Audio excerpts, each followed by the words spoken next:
So, shout out to all my friends in Idaho. So we're going to Pocatello, Idaho. I hope I pronounced that right. And it was the year 2006. This is the horrifying case of Cassie Jo Stoddart. So let's get started with a little bit of information about Cassie. By the year 2006, she was 16 years old and she was a junior in high school. She was born and raised in Idaho, and she had two very loving parents, as well as a sister. And she was the kind of girl who was extremely responsible, very mature for her age. She didn't get into any kind of trouble, she was, as you would say, a good girl. She cared a lot about her grades, and she had plans to ultimately graduate high school and go to college.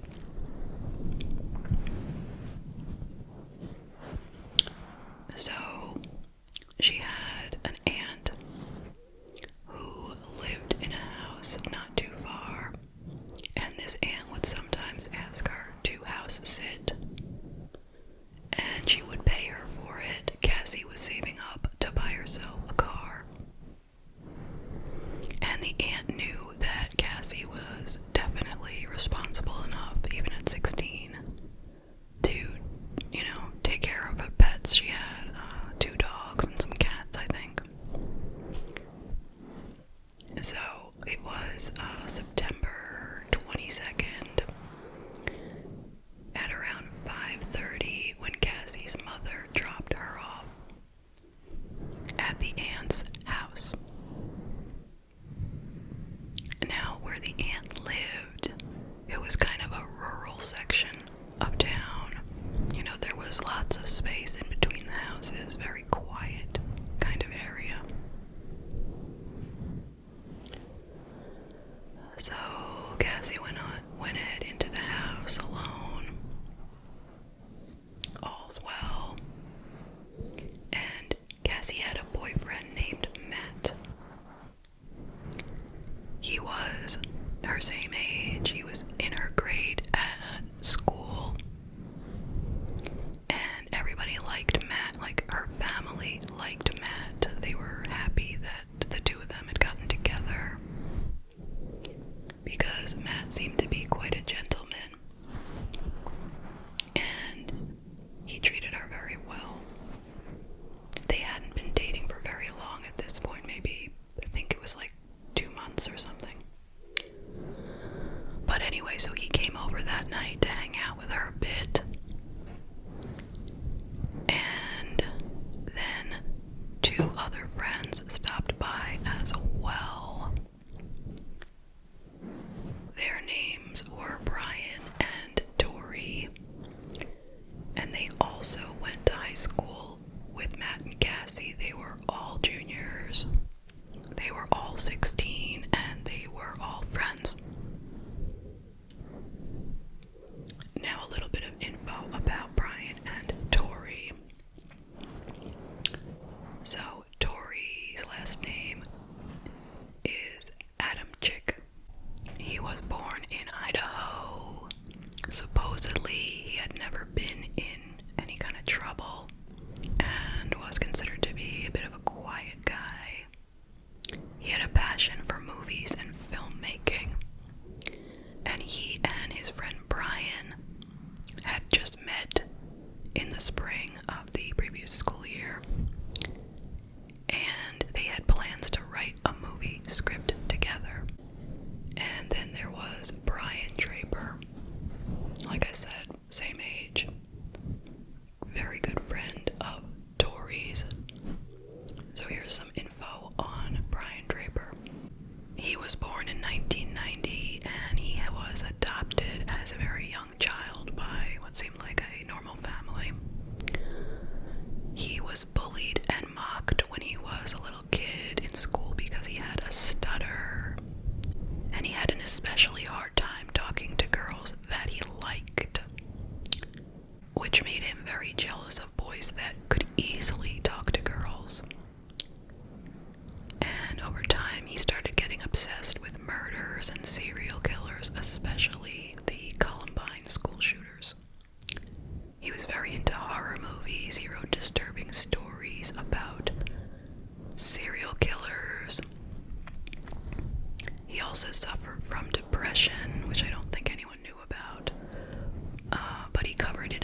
atheists. So there was a lot of information about Brian, as you can see, but not so much about Tori. So anyway, back to that evening. So those two boys stopped by to hang out with Cassie and Matt. And first thing, they asked for a little house tour. And so they got a house tour and they saw all of the house, the bedrooms, the basement, everything. Then the four of them settled down to watch a movie. They watched Kill Bill. And after a while, Tori and Brian got bored of the movie and said they were going to go to the movie theater and watch, a current movie. And that was at around 9:30 p.m. So they left. Now, meanwhile, Cassie and Matt obviously were still at the house there. And all of a sudden, the lights went out. And for whatever reason, that really creeped them out. And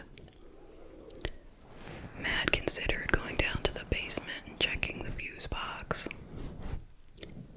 But the dogs were standing at the basement door barking.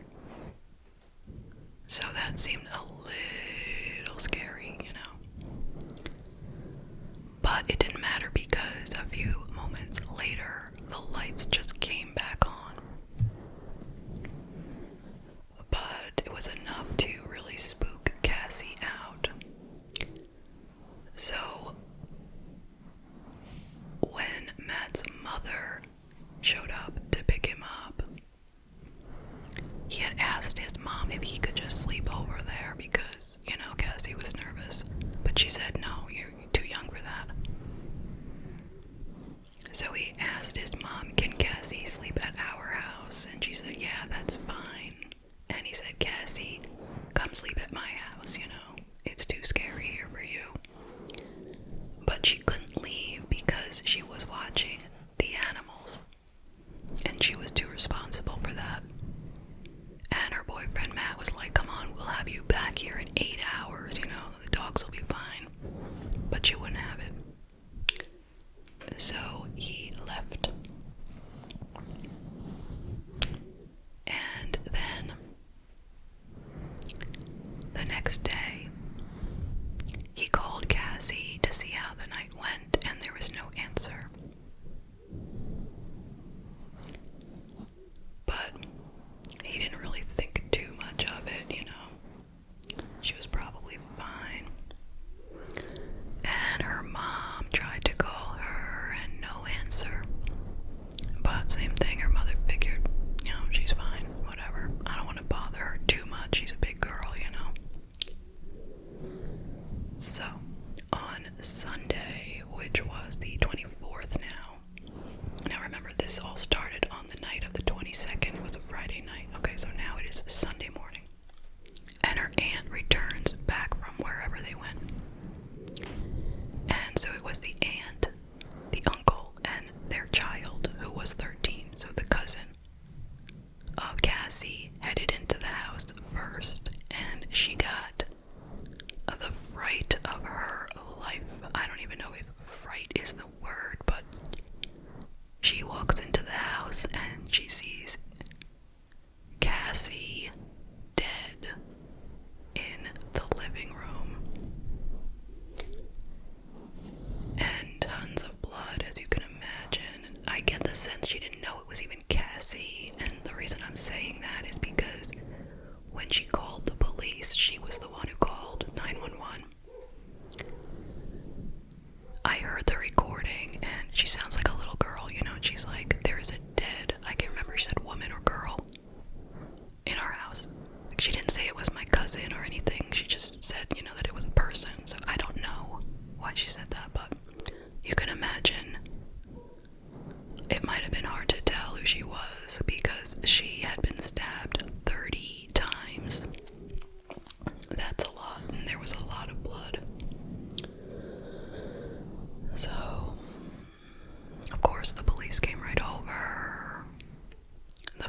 family came over, and it was an unthinkable tragedy. Poor 16-year-old girl whose life was taken at that point. Like this. And they clearly didn't even know what had gone on. There was nothing missing. So the home had not been robbed. So who would just come in here, kill Cassie, and leave? What would be a motive for that? Well, of course, what do they think? Well, Matt was the last one to see her. That's suspicious for him. So they headed over to see Matt, give him the horrible news, okay, that his girlfriend is dead and she was murdered. And then question him about his whereabouts. And they said as they spoke to him, he seemed very unemotional, which made them suspect him. He just was not reacting in the way that they would have thought. But he told them, what had gone on. He told them about the other boys that were there. He told them that when he left, she was fine. His mom vouched for it, because she had come, and seen Cassie in the house when she left with her son. And he even said that that evening he went and had a sleepover with Tori and Brian. So they ultimately brought him down to the station for a lie detector test. And he passed it with flying colors, so they figured, okay, he's not our guy. So who is? So they went and spoke to the other two boys, who both said, we went to the movies. And now the police had already visited the movie theater, and the girl who was working there that night was a classmate of theirs from high school. And she said that for sure these boys had not even been there. She would know if they had. So when they asked the boys about the movie, they already knew that it was a lie, and both boys separately, told them what movie they went to, and the police were like, oh yeah, well, what was it about? And neither of them really had a very good answer for the plot, which is odd since they are movie enthusiasts, So ultimately the two boys got taken down to the police station with their parents, because they're only 16, don't forget. And they're questioned separately again, right? And both of them have this story that, okay, they didn't go to the movies, they lied about that, but it's not because of killing Cassie, okay? They were doing something else illegal. That's why they wouldn't say. They were going through cars in town, checking for unlocked doors. I guess they were saying that they were going to try to steal what was inside of the cars. Unless they meant they were going to try to steal the cars, but it doesn't really matter. So that was the story they both had. But after a little while, Brian, he broke down, started crying, and he told the story, and here's what he said.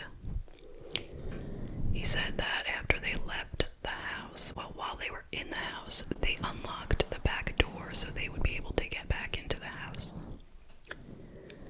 And they had been making a movie, and it was supposed to be just, a movie, like just a story, and they were just going to do like a prank kind of thing. They were not going to kill anybody, okay?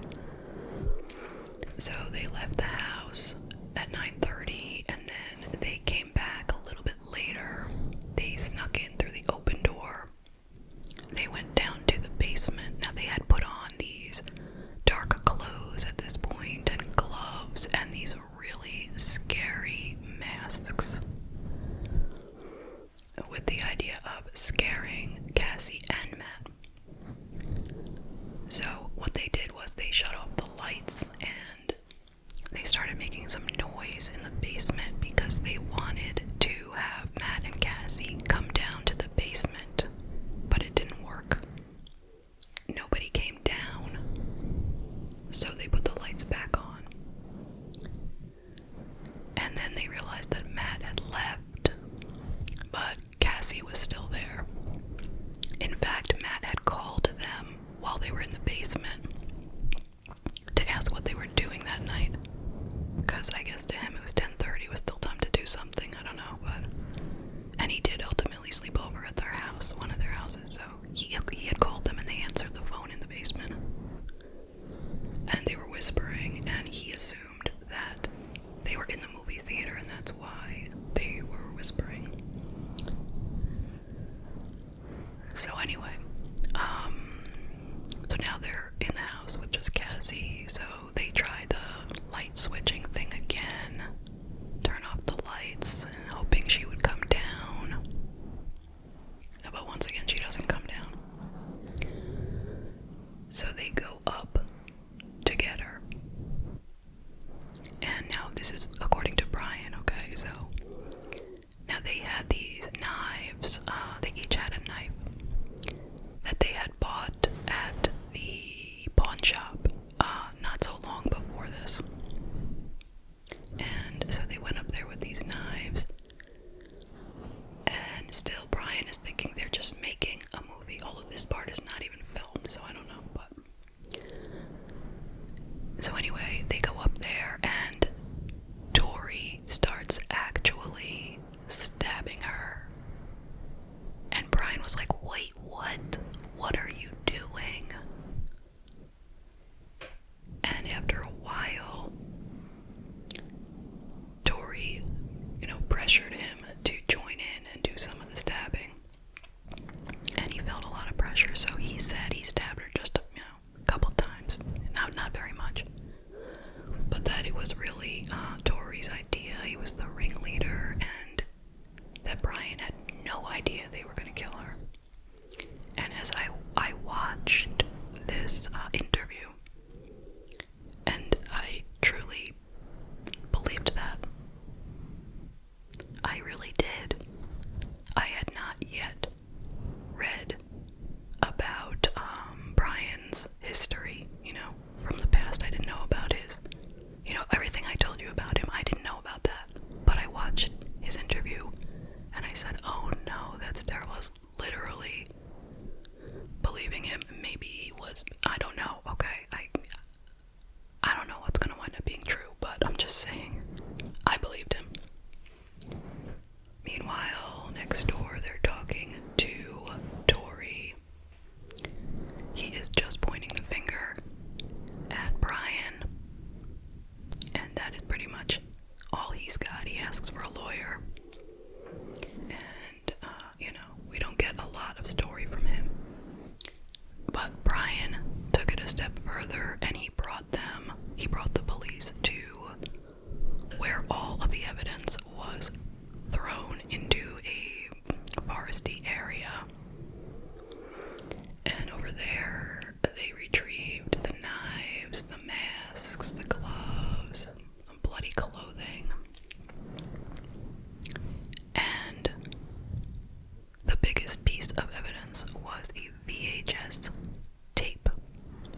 Now, all of this stuff had been burned, but it was all salvageable. So the police took this tape back to the station, and they watched it, and these police officers got the shock of their lives. These boys had taped their entire plan. They talked about pulling off this murder, and you know what? I will just read you some highlights from the manuscript of the VHS tapes. There is a lot in there, but I'm just going to read you a little bit of what I think is meaningful. Alright, so coming from Brian on the 21st, so the day before. They are sitting in a car at this point. And Brian says, they're our friends. but we have to make sacrifices. So I feel tonight it is the night, and I feel really weird and stuff. I feel like I want to kill somebody. I know that's not normal, but what the hell? And then the other boy, Tori, says, I feel we need to break away from normal life. And then a few minutes later, Tori says, the point I'm making is we are also taught that things like killing people and other things is wrong. The only that it's wrong about is because it's breaking the law, and the law is only wrong. Mumbling, searching for words. And then Brian says, natural selection, dude, natural selection. That's all I've got to say. And Tori says, there should be no law against killing people. I know it's a wrong thing, but... And then Brian says, natural selection. And Tori says, hell, you restrict somebody from it, they're just gonna want it more. And then a little bit later, Brian says, so we will sneak in the front door, we'll make a noise outside. And Tori says, and Matt will come out to investigate. And Brian says, we'll kill him and we'll scare the S out of Cassie, okay? And Tori says, sounds like fun. A few minutes later, Brian says, we're gonna go down in history. We're gonna be just like Scream, except real life terms. Tori says, that sounds good, baby. Brian says, we're gonna be murderers, like, let's see, Ted Bundy, like the Hillside Strangler. Tori says, no. Draper says, the Zodiac Killer. Tori says, those people were more amateurs compared to what we're going to be. We're gonna be more of higher sources of ed. Brian says, Geen. Now it's the next day, and Brian says, yeah, we've probably tried maybe 10 times, but they've never been home alone, so Tori says, or when they have their parents show up. Brian says, as long as you're patient, you know, and we were patient, and now we're getting paid off because our victim's home alone, so we get our plan all worked out now. I'm sorry, Cassie's family, but she had to be the one. We have to stick with the plan, and she's perfect, so she's gonna die. And then he laughs. Now this is on the 22nd, after the murder. Brian says, just killed Cassie. We just left her house. This is not a effing joke. Tori says, I'm shaking. Brian says, I stabbed her in the throat and I saw her lifeless body. It just disappeared, dude. I just killed Cassie. Tori says, oh my god. Brian says, OOF. That felt like it wasn't even real. I mean, it went by so fast. And then Tori says, shut the F up. We gotta get our act straight. And Brian says, it's okay. We'll just buy movie tickets now. Both boys were arrested on September 27th, 2006, and charged as adults for the murder of Cassie. They both pled not guilty, and they went to trial in the summer of 2007. Both boys tried to say that it was the idea of the other one, and that they just, went along with it, and they shouldn't have, basically. But the evidence, the tapes, the autopsy seemed to show that that was not how it went. During the autopsy, they found about 30 stab wounds that were done by 2 different knives. So that's 2 different people. They each had their own knife. One knife had inflicted 11 of the 12 fatal wounds. The other knife had inflicted 1 fatal wound and then multiple other wounds. So that means that, I assume, if you had removed one of the boys from the story, she still would have died because both of them had inflicted fatal wounds. The prosecution revealed that Brian was inspired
you know, if I was just going by watching that footage, I would say, oh yeah, it was definitely Tori's idea. And poor Brian got sucked into it, you know, like that's what it would appear like. But I know better, you know better, you know. Brian clearly was, you know, a charming type, right? To some extent. So that's interesting.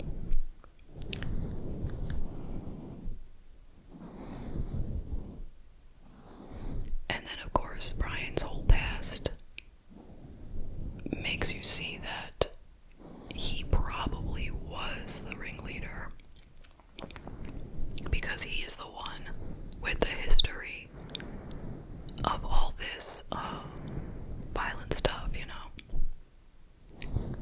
But the other boy we don't really know that much about, so maybe there's something that we just don't know, you know, in his history.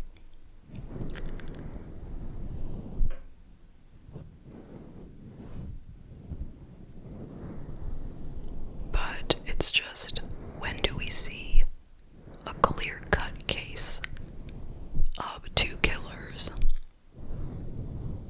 being completely inspired by movies, you know? They were trying to reenact, basically, horror movies that they had seen. And we're not even gonna say that it's the fault of the horror movies. We're not going down that road. No, we're not. It is absolutely not the fault of the horror movies.